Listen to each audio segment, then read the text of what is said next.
ล้วนแต่มีผลกรรม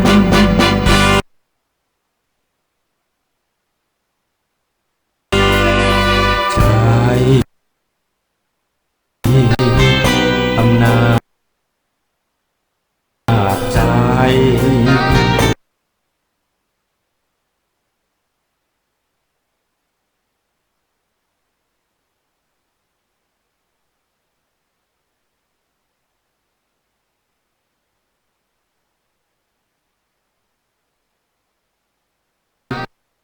สติครองไว้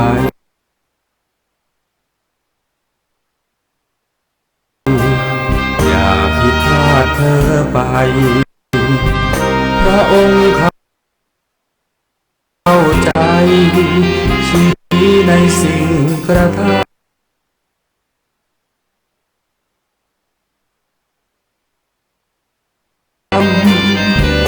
จะรู้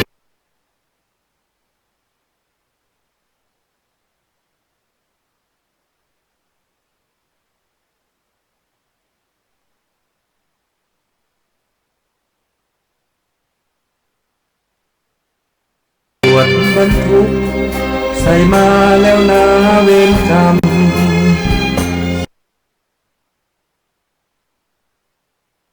คิดจะกระทำ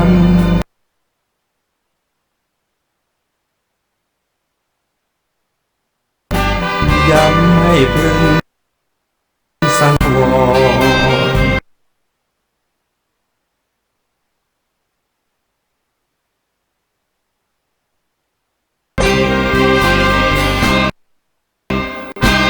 คนแล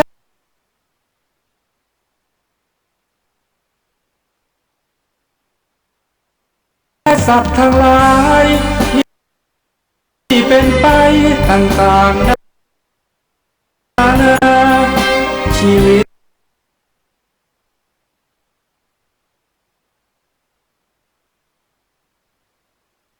แตกต่างนานา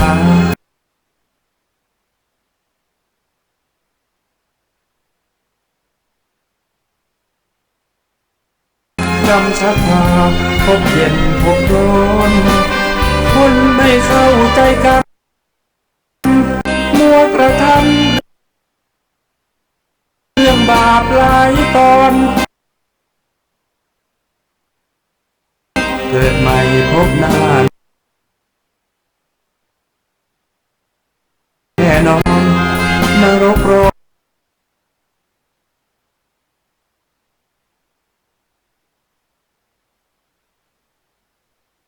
นมาสะพึงกลัว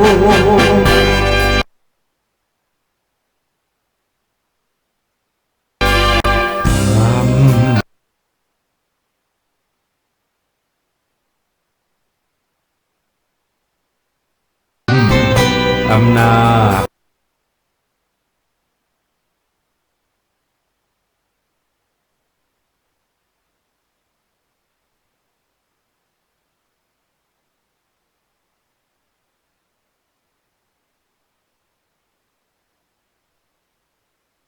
กรรมกุศลกรรม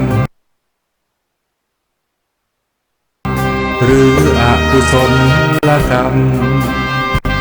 ไม่ควรกระทำกรรมที่ผิดติดตัวทำบาปโหดร้ายมัน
พิสูจน์ประเด็นพระองค์ทรงเห็นเพราะอยู่ในญาณชั้นสูงรู้แจ้งแจ่มชัดการอะระหังสัมมาสัมพุทโธภะคะวะพุทธังภะคะวันตังอะภิวาเทมิสวากขาโตภะคะวะตาธัมโมธัมมังนัมมาสา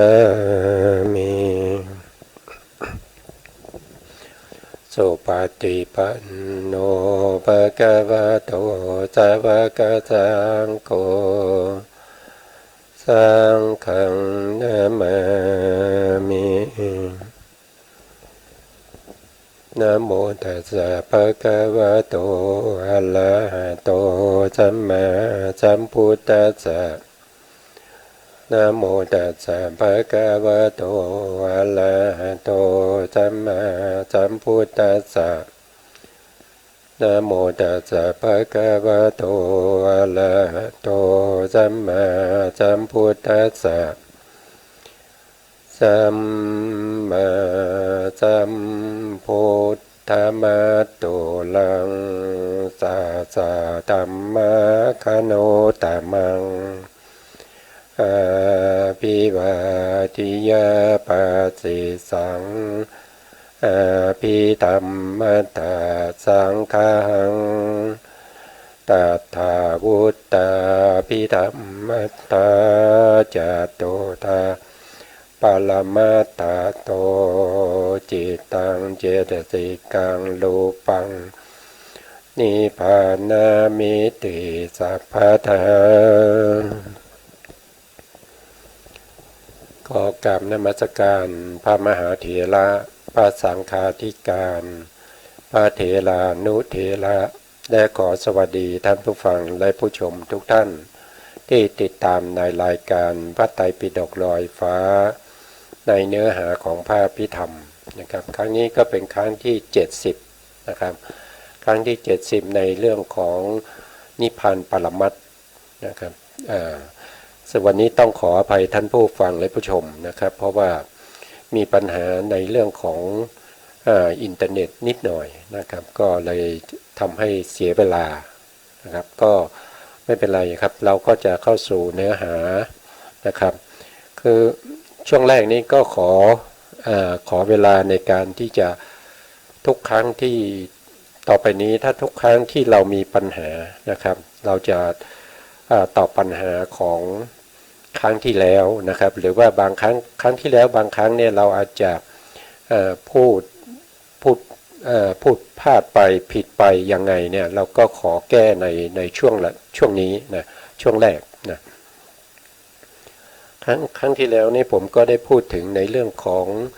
การอาชีพที่พระพุทธองค์ห้ามนะครับซึ่งอยู่ในเรื่องของ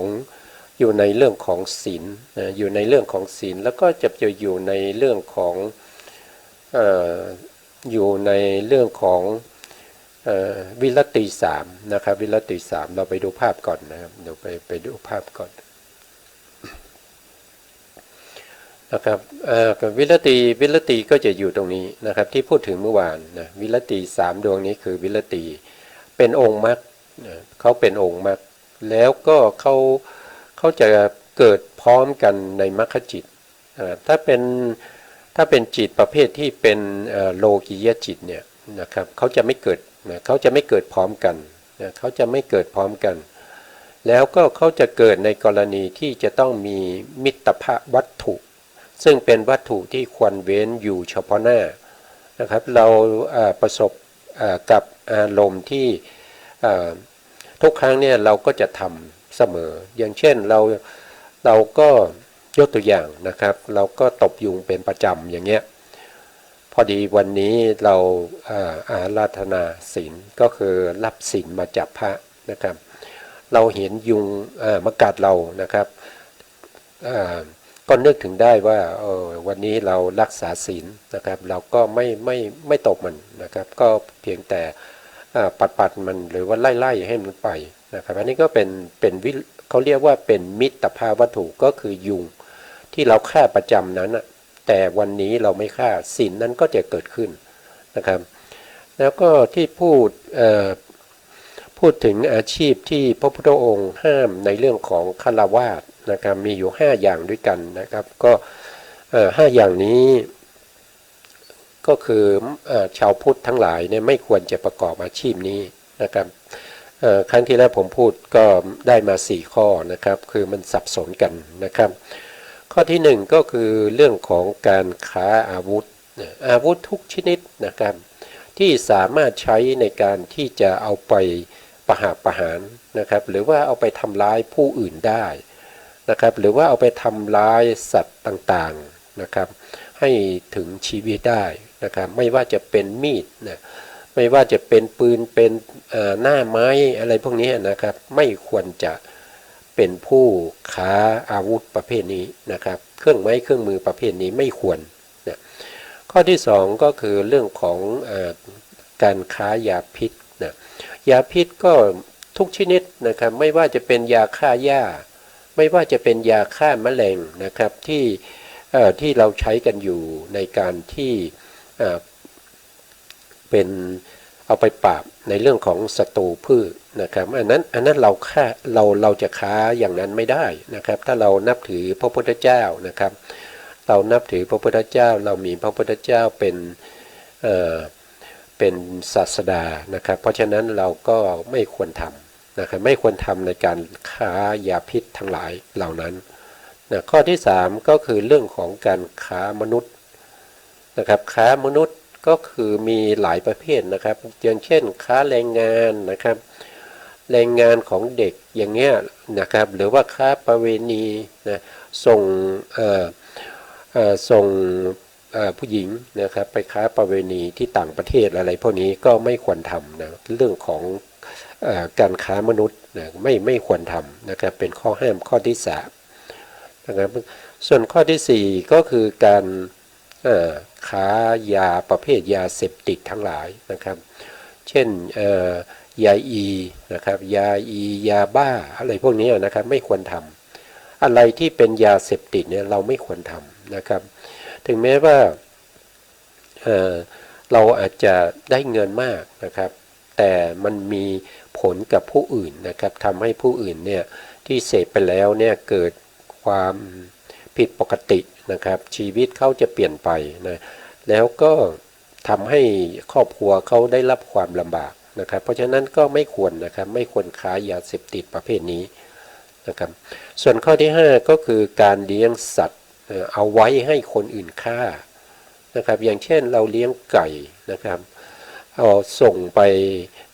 พอไก่โตแล้วก็ส่งไปเข้าโรงเชือดนะครับอย่างนี้ไม่ควรทำนะครับเป็นอาชีพที่พระพุทธเจ้าทรงห้ามไว้ในอาชีพของฆราวาสนะครับอย่างเช่นเรามีอาชีพในการที่จะฆ่าปลาในตลาดเนี่ยนะครับถ้าเราเชื่อพระพุทธองค์นะครับเรานับถือพระพุทธองค์ว่าเป็นพระศาสดาเราก็ควรจะเปลี่ยนอาชีพนะเราควรจะเปลี่ยนอาชีพถึงแม้จะทุกข์ยากลำบากเฉพาะในภพปัจจุบันนี้นะครับแต่มีผลให้เราเนี่ยได้รับความสุขในภพต่อไปข้างหน้าอันนี้ก็คือที่พูดติดท่านผู้ฟังเอาไว้เมื่อครั้งที่แล้วนะครับครั้งที่ผ่านไปก่อนหน้านะครับเพราะฉะนั้นก่อนที่เราจะเริ่มรายการทุกครั้งเนี่ยผมก็จะมีการถ้าวันไหนที่มีข้อผิดพลาดในเทปที่เราออกไปแล้วหรือว่าเราส่งผ่าน Facebook ไปแล้วเนี่ยเราก็จะมาแก้เอาตอนต้นรายการของครั้งถัดไปนะครับหรือว่าท่านผู้ฟังมีปัญหานะครับก็หมายเหตุมาใน Facebook ก็ได้นะครับว่าปัญหาเหล่านั้นเป็นยังไงนะครับผมก็จะได้นำมาตอบก่อนที่เราจะเริ่มรายการต่อไปนะครับอันนี้ก็เรียบร้อยนะครับตอบเรียบร้อยในแก้ข้อผิดพลาดในครั้งที่แล้วนะครับ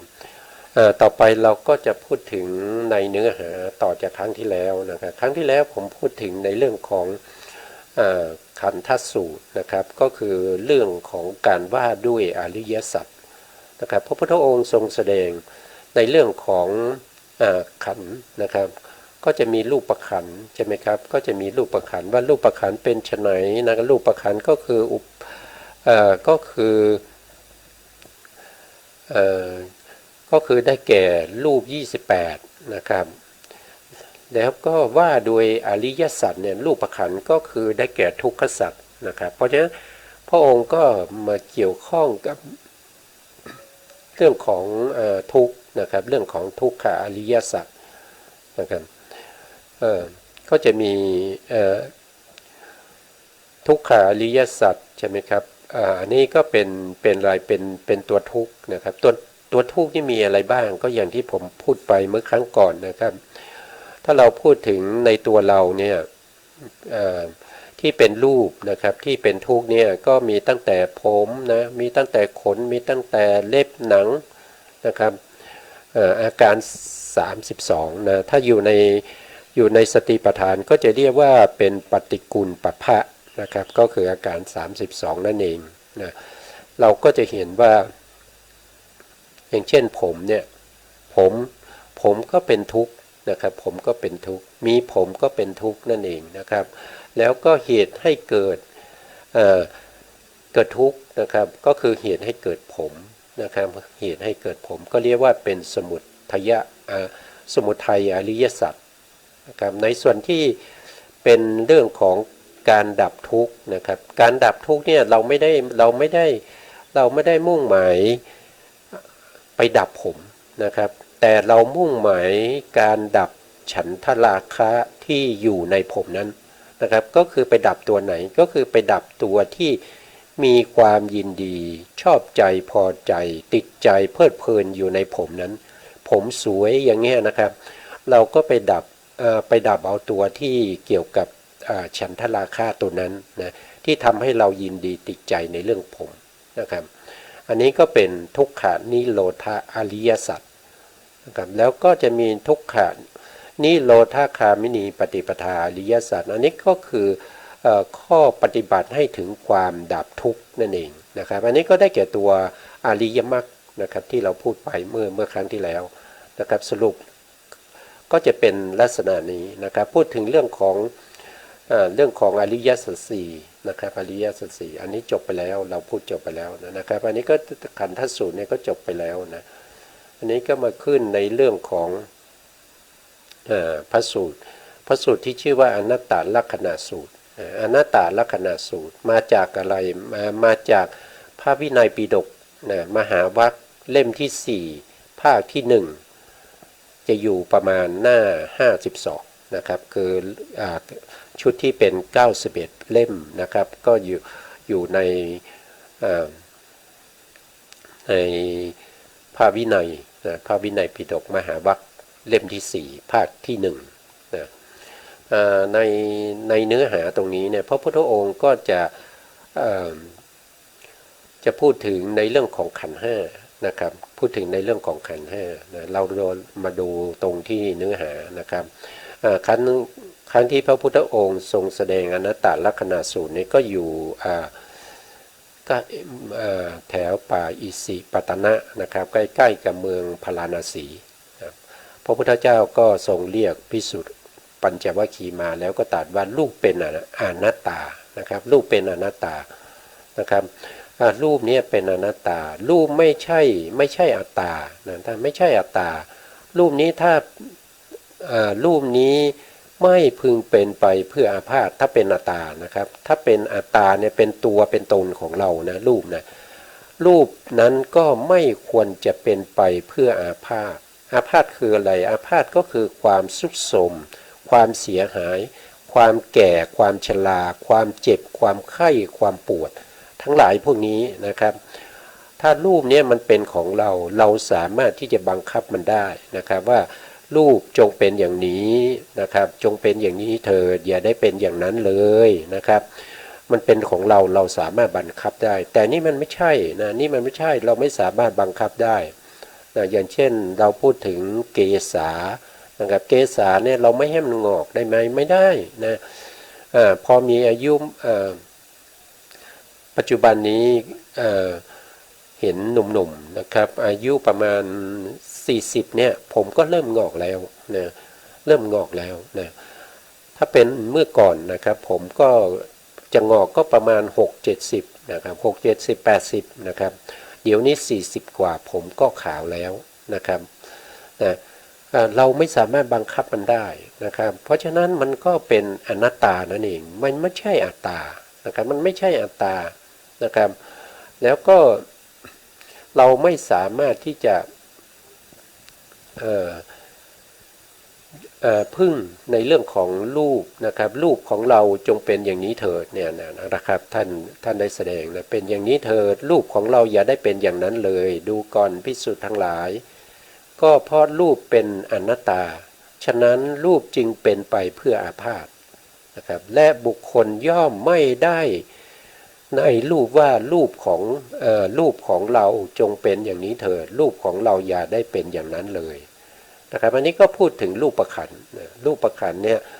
เราบังคับบัญชาไม่ได้เพราะเขาเป็นอนัตตาเขาไม่ได้เป็นตัวเป็นตนของเรานะครับ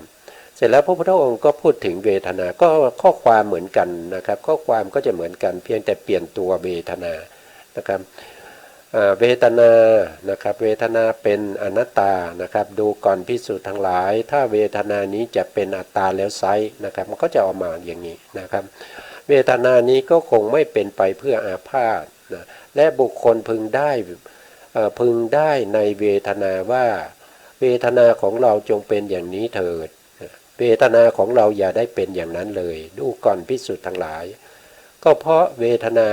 เป็นอนัตตาฉะนั้นเวทนาจึงเป็นไปเพื่ออาพาธและบุคคลย่อมไม่ได้ในเวทนาว่าเวทนาของเราจงเป็นอย่างนี้เถิดเวทนาของเราอย่าได้เป็นอย่างนั้นเลยก็ข้อความเหมือนกันนะครับเพียงแต่เปลี่ยนขันธ์นะตอนแรกก็รูปขันธ์ใช่ไหมครับครั้งที่สองก็เวทนาขันธ์นะครับตรงนี้ผมทิ้งพยานใหญ่ไว้ก็คือในส่วนที่เป็นสัญญาขันธ์สังขารขันธ์แล้วก็วิญญาณขันธ์ถ้าเรารู้เห็นอยู่ว่านะครับว่าขันธ์ทั้งหลายเนี่ยมันเป็นอนัตตาอย่างที่พระพุทธองค์ทรงแสดงนะครับเราก็จะเข้าถึงความเป็นจริงตามสภาวะธรรมได้นะแต่ตอนนี้เรายังมองไม่เห็นนะครับเรายังมองไม่เห็นอนัตตาถึงแม้เรารู้ได้จากการศึกษาเล่าเรียนนะครับแต่การปฏิบัติให้เข้าถึงความเป็นอนัตตาเรายังไม่มีนะครับต่อไปสไลด์ต่อไปนะครับพระพุทธองค์ก็ผมก็ตัดเอาเป็นมาเฉพาะบางส่วนที่เราจะพูดคุยกันได้แล้วก็ให้เห็นภาพได้ง่ายขึ้นนะครับผมจะไม่นำมาทั้งหมดเพราะว่ามันจะยาวมากนะครับอันนี้ก็คือหลังจากที่พระพุทธองค์ทรงแสดงอย่างเมื่อตะกี้นี้แสดงเรื่องของรูปขันธ์เป็นอนัตตานะครับเวทนาเป็นอนัตตาสัญญาเป็นอนัตตาสังขารเป็นอนัตตาแล้วก็วิญญาณเป็นอนัตตาแล้วพระพุทธองค์ก็ตรัสถามนะปัญจวัคคีย์หรือภิกษุทั้งหลายว่านะครับพระพุทธองค์ก็ตรัสว่าดูก่อนภิกษุทั้งหลายพวกเธอสำคัญความข้อนั้นเป็นไฉนนะครับรูปเที่ยงหรือไม่นะครับจากที่เราศึกษาแล้วว่ารูปนั้นมันไม่ใช่อัตตานะมันไม่ใช่อัตตามันเป็นอนัตตาต่อมาพระพุทธองค์ก็ทรงสอบถามภิกษุนะครับสอบถามภิกษุปัญจวัคคีย์ว่ารูปเที่ยงหรือไม่รูปเที่ยงหรือไม่ภิกษุก็จะตอบว่าไม่เที่ยงพระเจ้าข้านะครับนะไม่เที่ยงนะไม่เที่ยงนะครับเนี่ยพระปัญจวัคคีย์ทูลว่าไม่เที่ยงพระเจ้าข้าเนี่ยไม่เที่ยงนะครับพระพุทธเจ้าข้านะครับอันนี้ก็พระปัญจวัคคีย์ท่านก็ได้ทูลตอบพระพุทธองค์นะครับพระพุทธองค์ก็จะแสดงต่อไปว่าก็สิ่งใดไม่เที่ยงสิ่งนั้นเป็นทุกข์หรือเป็นสุขเล่านะครับภิกษุก็ตอบว่าเป็นทุกข์พระเจ้าข้านะครับเป็นทุกข์พระเจ้าข้านะครับสิ่งที่ไม่เที่ยงก็เป็นทุกข์นะครับก็สิ่งใดไม่เที่ยงเป็นทุกข์ มีความแปรปรวนไปเป็นธรรมดาควรหรือหนอที่เราจะตามเห็นสิ่งนั้นว่านั่นของเรานั่นเป็นของเรานั่นเป็นตัวตนของเราควรหรือไม่ภิกษุก็ตอบว่าไม่เลยพระเจ้าข้าไม่ควรนะครับไม่ควรเลยพระเจ้าข้าอันนี้ก็เช่นเดียวกันนะครับก็จะหลังจากที่พูดถึงเรื่องของรูปแล้วก็พูดถึงเรื่องของเวทนาขันธ์นะครับแล้วก็สัญญาขันธ์สังขารขันธ์แล้วก็วิญญาณขันธ์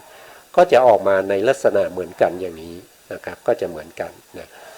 ต่อไปนะครับต่อไปในสไลด์ต่อไปนะอันนี้หลังจากที่พระปัญจวัคคีย์ท่านได้เข้าถึงนะครับเข้าถึงในสภาวธรรมที่พระพุทธองค์ทรงถามนะครับว่ารูปเที่ยงหรือไม่นะครับรูปเที่ยงหรือไม่สัญญาเที่ยงหรือไม่สังขารเที่ยงหรือไม่วิญญาณเที่ยงหรือไม่นะภิกษุก็ตอบว่าไม่เที่ยงนะครับเพราะฉะนั้นพระพุทธองค์ก็ตรัสให้พิจารณาโดยยะถาภูตญาณทัศนะนะครับญาณะนี่ก็คือปัญญาใช่ไหมครับญาณะก็คือปัญญาทัศนะก็คือการเห็นภูตะนี่ก็คือพูดนะครับพูดก็คือสภาวธรรมนะครับสภาวธรรมที่เป็นไปตามความเป็นจริงที่เขาเป็นอยู่นะครับ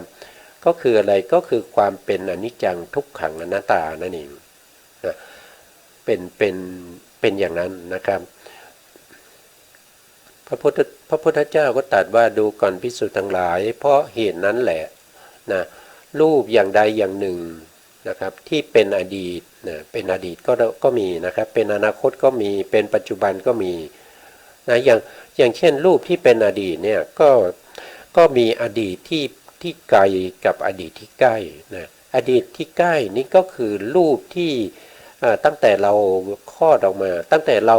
ปฏิสนธิก็แล้วกันมันมีรูปมาตั้งแต่ตอนนั้นแล้วนะครับจนมาถึงปัจจุบันนี้เป็นรูปที่ผ่านไปแล้วเป็นรูปที่เราเคยมีมาแล้วนะครับแล้วก็มาถึงก่อนที่จะเป็นปัจจุบันนี้หรือว่าเป็นวันนี้ก็ได้นะครับอันนั้นจะเรียกว่าเป็นรูปในอดีตนะครับเป็นระยะใกล้ในภพนี้แต่ถ้าพูดถึงอดีตไกลก็คืออดีตในภพก่อนๆที่ผ่านมานะครับในภพที่เราเคยไปเกิดมาแล้วเนี่ยแล้วก็เราตายจากภพนั้นไปสู่ภพนั้นไปสู่ภพนั้นเรื่อยๆจนมาถึงภพปัจจุบันนี้นะครับอันนี้ก็เป็นอดีตไกลนะครับมีอดีตที่ไกลกับอดีตที่ใกล้นะครับหรือว่ารูปที่เป็นอนาคตนะครับรูปที่เป็นอนาคตเนี่ยก็คือรูปที่เราจะมีต่อไปในวันข้างหน้านะครับในวันข้างหน้านะครับในภพนี้ในวันข้างหน้าเนี่ยรูปของเราที่จะมีต่อไปเนี่ยก็เป็นอนาคตนะหรือว่าเป็นอนาคตไกลก็คืออาจจะเป็นภพหน้านะครับภพหน้าแล้วก็ภพต่อไปนะครับ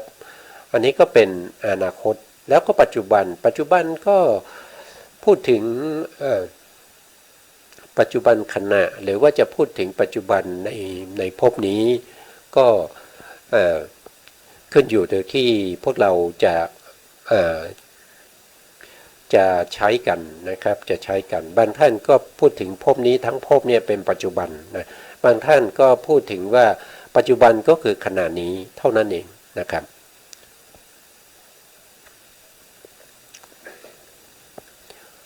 ก็อันนี้ก็ต้องเราก็จะต้องกำหนดรู้ด้วยนะครับในเรื่องของรูปที่เป็นอดีตอนาคตและปัจจุบันที่เป็นภายในนะแล้วก็เป็นภายนอกนะครับเป็นภายนอกก็มีนะครับรูปที่เป็นภายในก็คือรูปที่เรามีอยู่แล้วตอนนี้นะตัวของเราเนี่ยเป็นรูปขันธ์ที่มีอยู่ภายในเรานะหรือนะครับหรือเป็นภายนอกก็คือหมายถึงอะไรก็คือหมายถึงรูปขันธ์ของผู้อื่นนะครับหรือว่าของสัตว์อื่นๆนะอันนั้นเป็นภายนอกนะครับหยาบหรือละเอียดนะครับหยาบหรือละเอียดหยาบก็คืออะไรก็คืออย่างเช่นมนุษย์เรานะครับแล้วก็เดรัจฉานเนี่ยนะครับที่ทานอาหารหยาบๆเนี่ยร่างกายเราก็จะหยาบนะครับ นะเราก็จะอยากอันนั้นก็คือความอยากนะแล้วก็ถ้าเป็นละเอียดล่ะละเอียดก็หมายถึงพวกที่เรามองไม่เห็นนะพวกเทวดาอย่างเงี้ยนะครับพวกเปรตพวกที่เขาจริงๆแล้วเขามีอยู่นะครับแล้วเขาก็อยู่ร่วมกับเราด้วยนะครับแต่เรามองไม่เห็นเขาอย่างนั้นแสดงว่ารูปเขานี่ละเอียดนะถ้าเขาไม่ทำรูปหยาบให้เราเห็นเราก็จะไม่เห็นนะครับอันนี้ก็รูปหยาบหรือว่าจะพูดง่ายๆถ้าเราจากการศึกษาในเรื่องของรูปเนี่ยก็คือรูปหยาบก็คือรูปที่รู้ได้ง่ายนะครับรู้ได้ง่ายคือรูปอะไรก็คือเป็นรูปที่เราเรียกว่าเป็นวิษยารูปเจ็ดนะครับวิษยารูปเจ็ดอย่างเช่นสีเนี่ยนะครับก็รู้ได้ง่ายใช่ไหมครับเห็นได้ด้วยตานะวิษยารูปเจ็ดภาษาทรูปห้าวิษยารูปเจ็ดภาษาทรูปห้านะครับรวมกันก็จะเป็น12เรียกว่าโอลาลิการูปนะ12นะรูปพวกนี้เรียกว่ารูปหยาบนะครับแล้วก็รูปละเอียดก็คือรูปที่เราเรียกว่าสุขุมรูปนะครับสุขุมรูปก็จะมีอยู่16อย่างด้วยกันนะครับอันนั้นเรียกว่าเป็นสุขุมรูปคือรูปละเอียดนั่นเองก็อยู่ที่ว่าเราจะพิจารณาโดยในไหนนะครับรูปเร็วนะครับเร็วก็คือรูปที่ไม่ดีนะครับก็คือได้แก่พวกอบายนะพวกอบายนะครับถ้าปาณีตก็ได้แก่พวกที่เป็นเทวดาเป็นพรหมอะไรทั้งหลายนะแล้วก็รูปที่ไกลรูปที่ใกล้นะอันนี้ก็ไม่มีปัญหานะครับถ้าเราเรียนในเรื่องของรูปมาแล้วรูปที่ไกลก็คือรูปที่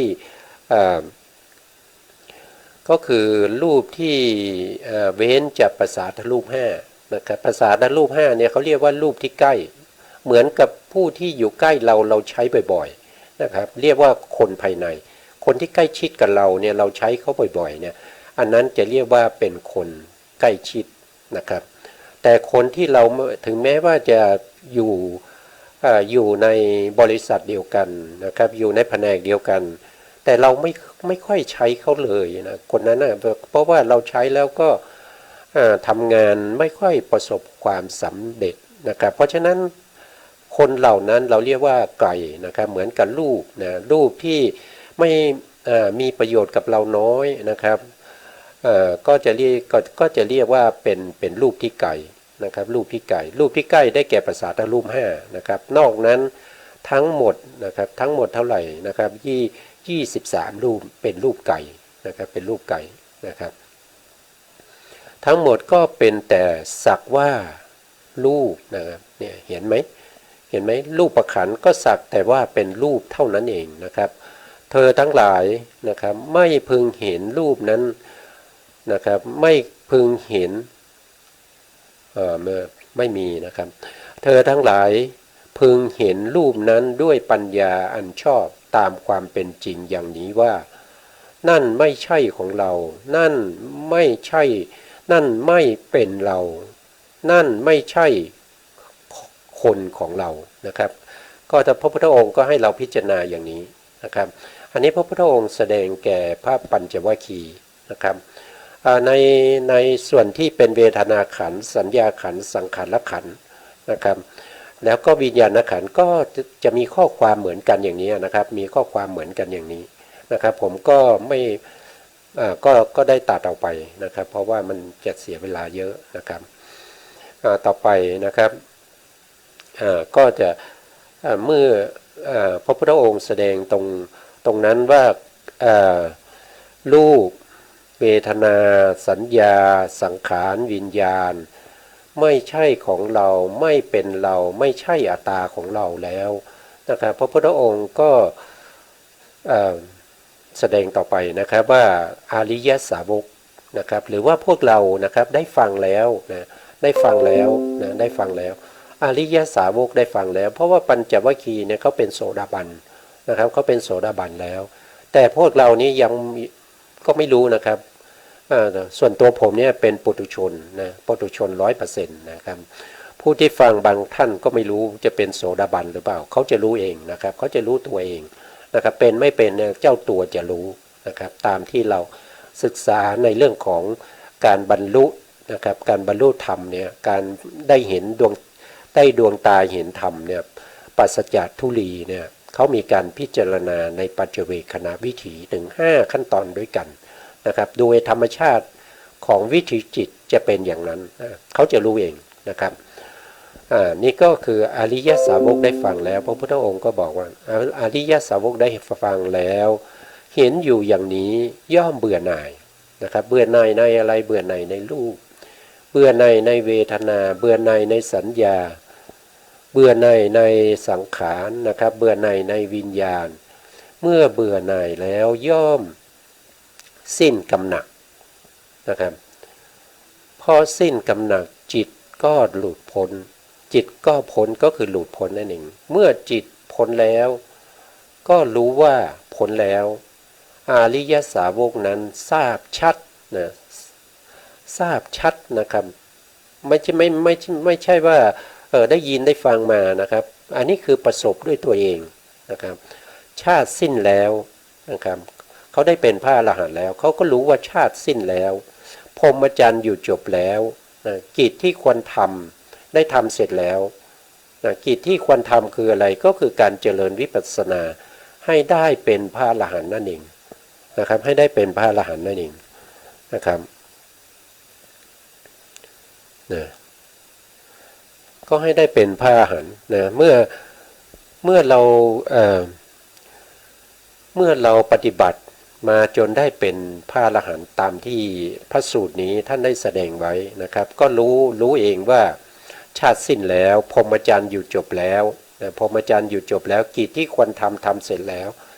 กิจที่ควรทำนั้นก็คือการเจริญวิปัสสนาให้เข้าถึงอรหันตมรรคอรหันตผลนะกิจอื่นเพื่อความเป็นอย่างนี้ไม่ได้มีนะครับอันนี้ได้เป็นพระอรหันต์แล้วไม่มีกิจที่จะต้องทำการเจริญวิปัสสนาให้ได้มากอีกแล้วนะครับไม่มีแล้วกิจนั้นสิ้นสุดแล้วนะครับกิจอื่นเพื่อความเป็นอย่างนี้ไม่ได้มีนะท่านจบแล้วเหมือนกับถ้าเราพูดก็คือเหมือนกับว่าเขาทำงานเสร็จแล้วงานเขาเสร็จหมดแล้วนะครับเขาก็รออะไรรอรับเงินนะรอรับค่าแรงอะไรพวกนี้นะครับไม่ต้องมีงานที่จะทำอีกแล้วนะก็รอค่าแรงนะครับค่าแรงคืออะไรค่าแรงจ่ายให้ก็คือเหมือนกับ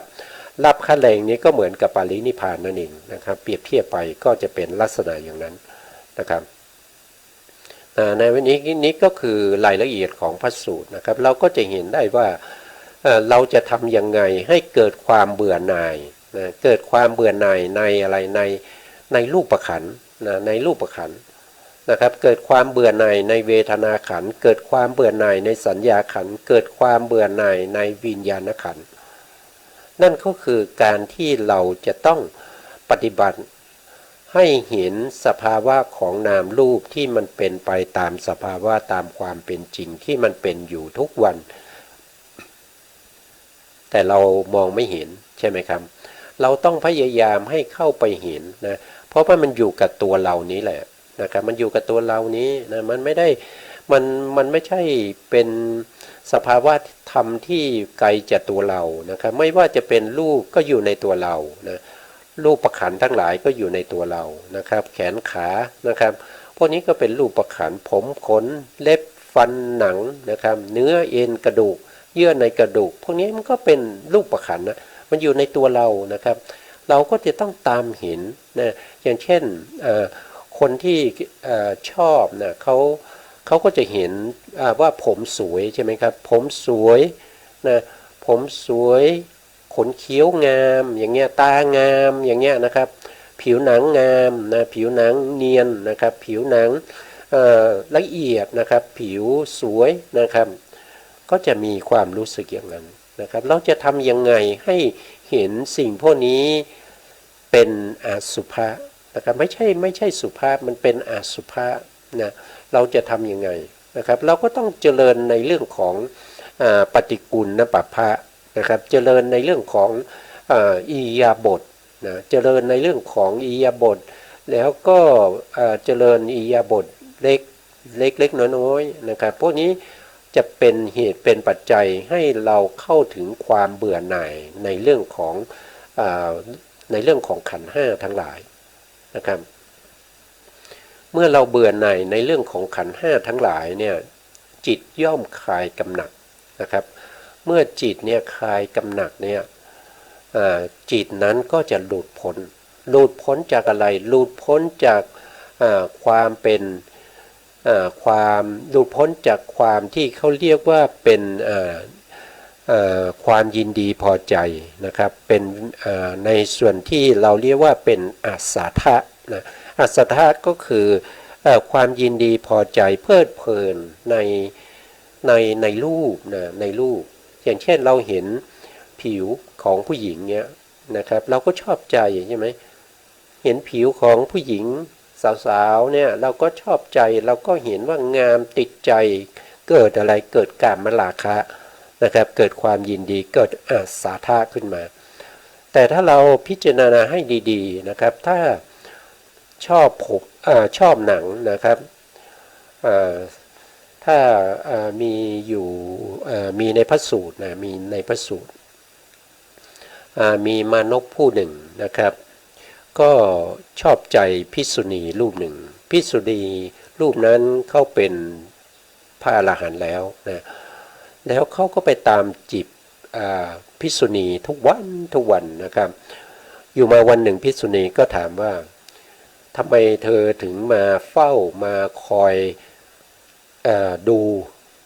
เราอยู่ทุกวันนะครับมานพหนุ่มนั้นก็บอกว่านะก็เพราะว่าเธอสวยนะครับก็ชวนให้ไปครองเดือนด้วยกันนะครับเธอก็ถามว่าภิกษุณีก็ถามว่าตรงไหนงามนะครับตรงไหนสวยนะเขาก็บอกว่าตาก็สวยนะพอพูดถึงตาปุ๊บภิกษุณีรูปนั้นก็ใช้มือควักลูกตาออกมาแล้วก็ยื่นให้แก่มานพนะครับยื่นให้เขาไปเลยนะครับตาที่สวยเนี่ยเธอก็เอาไปเลยนะเข้าให้อย่างนี้มานพก็ตกใจนะครับต้องตกใจมากนะครับแล้วก็หนีไปเลยนะครับหนีไปเลยนะไม่ตั้งแต่วันนั้นก็ไม่กลับมาอีกนะตั้งแต่วันนั้นก็ไม่กลับมาเฝ้าภิกษุณีรูปนั้นอีกนะครับเราจะเห็นได้ถ้าเราเห็นว่าผิวงามเนี่ยถ้าเขาถลกหนังนะครับเอาหนังออกมาทั้งหมดเนี่ยมากองไว้เนี่ยเรายังจะชอบอยู่ไหมนะครับเรายังเห็นว่าสวยอยู่ไหมเรายังพอใจยินดีที่จะเพลิดเพลินอยู่กับหนังนั้นไหมนะถ้าเราพิจารณาอย่างนี้ทุกวันนะครับมันก็จะทำให้เราเนี่ยเกิดความเบื่อหน่ายแต่ถ้าเราไม่สนใจเลยไม่ได้พิจารณาในสิ่งพวกนี้เนี่ยมันก็จะเหมือนเดิมนะครับมันก็จะเหมือนเดิมก็คือเราจะมีความยินดีพอใจในสิ่งที่เป็นที่เราเรียกว่ารูปขันธ์เนี่ยนะครับที่เรายินดีพอใจเพราะว่ามันรวมกันอยู่มันรวมกันมาเกาะกลุ่มกันใช่ไหมครับมันมีทั้งที่เป็นรูปขันธ์นะครับที่เป็นรูปขันธ์ที่เป็นรูปขันธ์นะรูปกับรูปขันธ์ไม่เหมือนกันนะครับรูปขันธ์เนี่ยคือการที่เรียกว่าขันธ์เนี่ยมันจะเป็นส่วนๆนะการแยกเป็นส่วนๆถ้าว่ารูปเนี่ยมันรวมกันอยู่นะรูปเนี่ยมีทั้งที่รวมกันเป็นกลุ่มเป็นก้อนนะครับหรือว่าจะมีนามอาศัยอยู่นะครับที่เราเรียกว่าเป็นรูปที่ดีก็จะเรียกว่าปิยรูปสาตรูป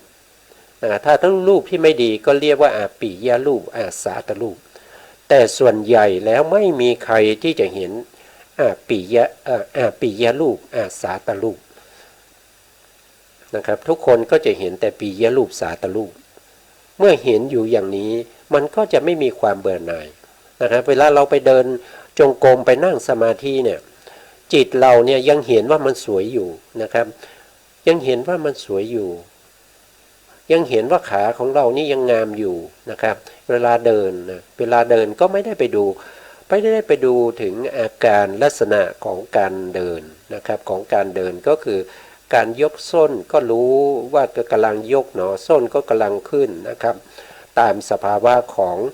เขาเรียกว่าวายโยธานะครับที่เรียกว่า จิตตชาวายโยที่ดันให้ส้นเท้าเนี่ยนะลอยขึ้นมาได้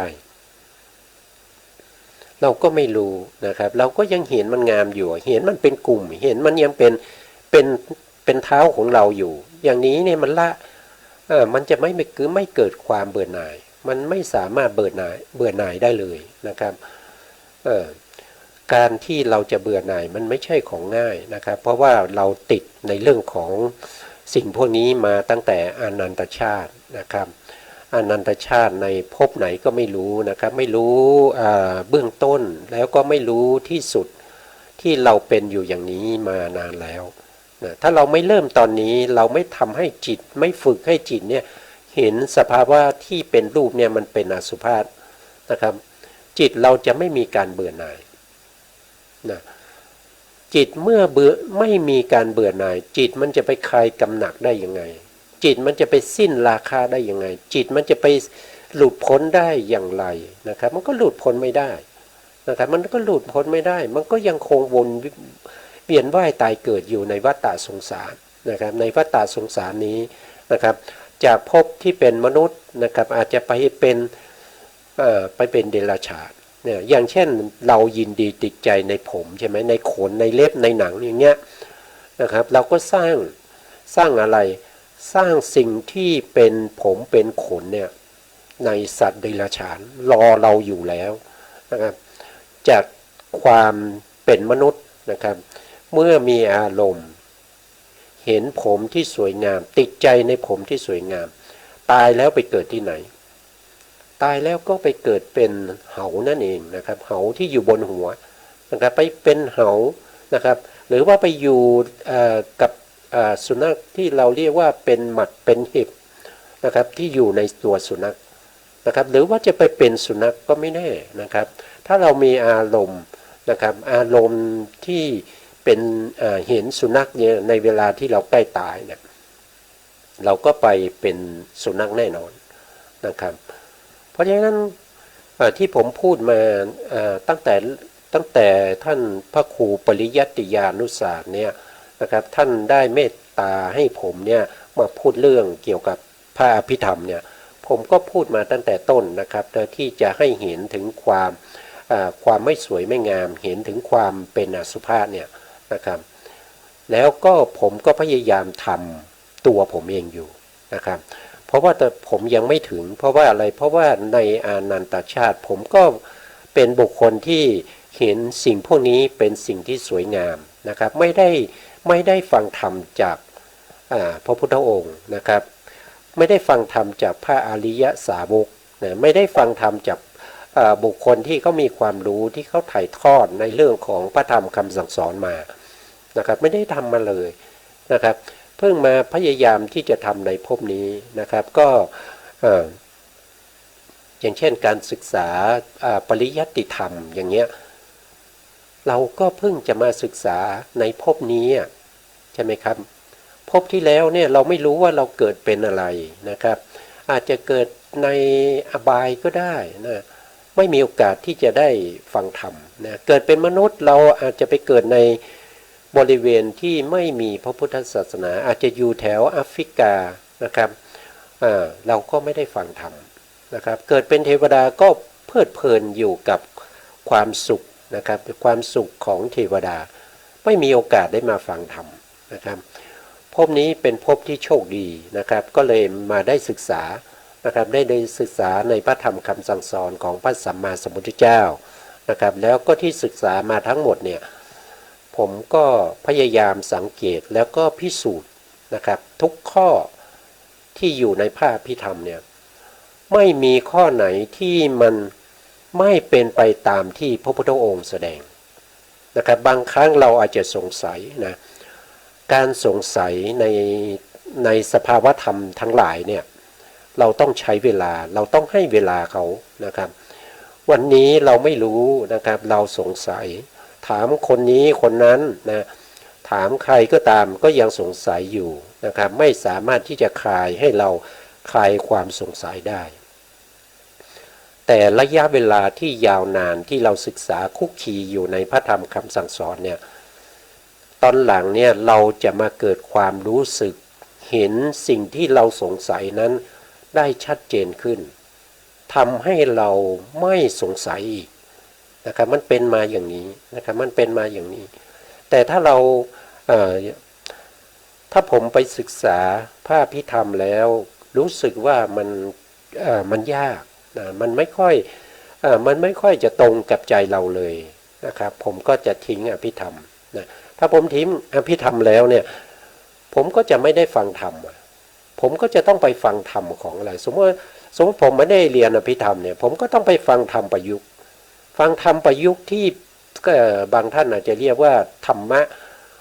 ะเฮฮานะครับธรรมะลื่นเริงเนี่ยที่เขาเรียกกันอย่างเงี้ยผมก็เพิ่งได้ยินมานะครับเขาบอกว่าไปธรรมะลื่นเริงไปธรรมะเฮฮาไปธรรมะสนุกสนานเพลิดเพลินนะครับก็เป็นอย่างนั้นอ่ะมันจะเบื่อหน่ายได้ยังไงล่ะครับมันจะเข้าสู่ความเป็นให้จิตหลุดพ้นได้ยังไงเพราะว่ามันไปเพลิดเพลินมันเป็นตัวอะไรก็เป็นอัศทะความยินดีพอใจตัวตัณหานะครับมันไม่มีโอกาสที่เราจะพ้นจิตเราจะหลุดพ้นเนี่ยมันเป็นไปไม่ได้นะครับเพราะพระองค์แสดงไว้หลายสูตรนะครับเพียงแต่ผมนำเฉพาะสูตรนี้มาให้ท่านผู้ฟังและผู้ชมได้ดูนะครับว่า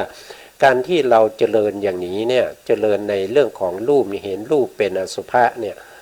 มันย่อมเกิดการเบื่อหน่ายนะครับเจริญในเวทนาว่าเวทนานี้มันไม่เที่ยงมันเป็นอนิจจังทุกขังอนัตตา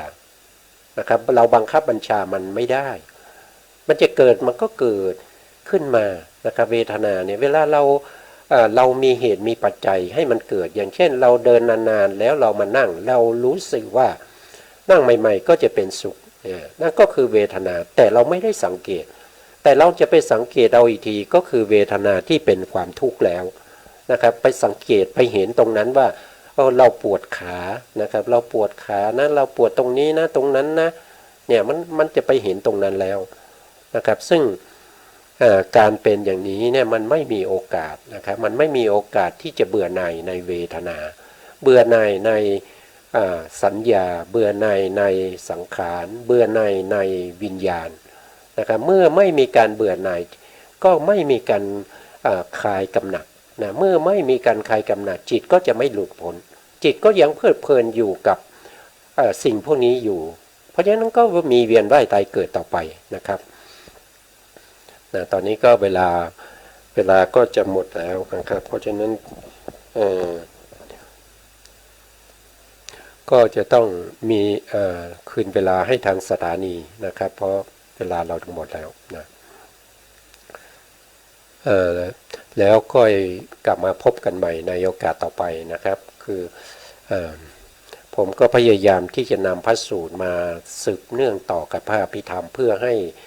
ห้ได้เห็นความชัดเจนของการที่เราจะปฏิบัติให้เข้าถึงพระนิพพานนะครับอันนี้ก็ให้พวกเราได้เข้าใจตามนี้นะครับสุดท้ายนี้นะครับก็ขอบพระคุณพระครูสมุทรวิสุวัฒน์วรกิจโจผู้อำนวยการสถานีวิทยุเพื่อการศึกษาพระพุทธศาสนาและวัฒนธรรม FM 104.5 เมกะเฮิรตซ์วัดฝายหินจังหวัดเชียงใหม่กับแล้วก็ขอบพระคุณพระครูปริยัติยานุศาสตร์แล้วก็ขอบคุณท่านผู้ฟังและผู้ชมทุกท่านนะครับที่ติดตามในรายการพระไตรปิฎกลอยฟ้าในเนื้อหาของพระอภิธรรมครับวันนี้ลาไปก่อนครับสวัสดีครับ